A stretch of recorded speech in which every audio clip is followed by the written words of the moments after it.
Benvenuti in questo viaggio tra i capolavori della Pinacoteca Ambrosiana, dove ogni opera racconta una storia di bellezza, mistero e tradizione. Scopriamo insieme i segreti nascosti dietro ai grandi maestri dell'arte, in un racconto che vi trasporterà direttamente nel cuore di Milano.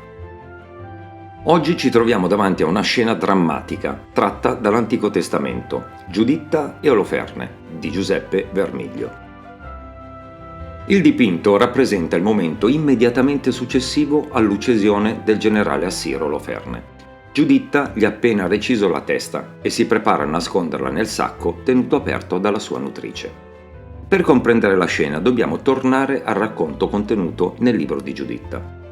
Oloferne è il potente generale di un esercito nemico.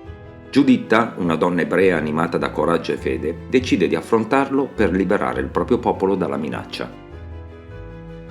Riesce a entrare nel suo accampamento e conquista la fiducia del comandante. Durante un banchetto, Oloferne beve fino a perdere conoscenza. Rimasta sola con lui, Giuditta comprende che è arrivato il momento di agire. Si avvicina al letto, afferra la scimitarra del generale e rivolge a Dio una richiesta. «Dammi forza, Signore Dio di Israele, in questo momento». Poi prende Oloferne per i capelli e lo colpisce 2 volte al collo, staccandogli la testa. Giuseppe Vermiglio non raffigura il momento preciso dei colpi. Quando entriamo nella scena, l'azione più violenta è già terminata. Giuditta tiene la testa del generale e sta per consegnarla alla nutrice, che regge il sacco nel quale verrà nascosta. Le 2 donne devono agire rapidamente e lasciare l'accampamento senza essere scoperte. La tensione del dipinto nasce proprio da questo passaggio.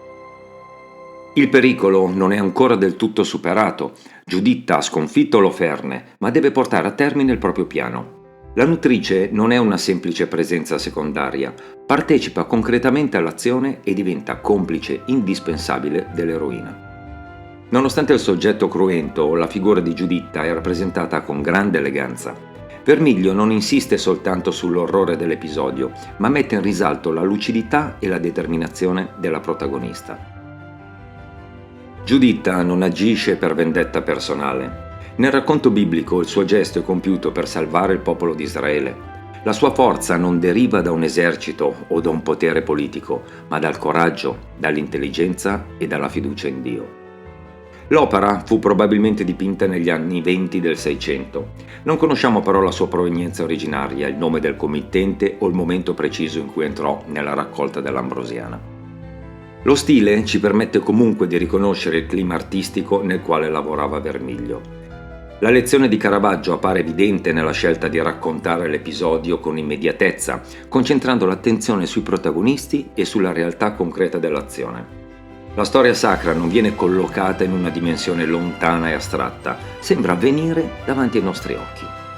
La critica ha inoltre individuato l'influenza di Artemisia Gentileschi, artista che affrontò più volte il tema di Giuditta, trasformandolo in una figura di straordinaria forza e determinazione.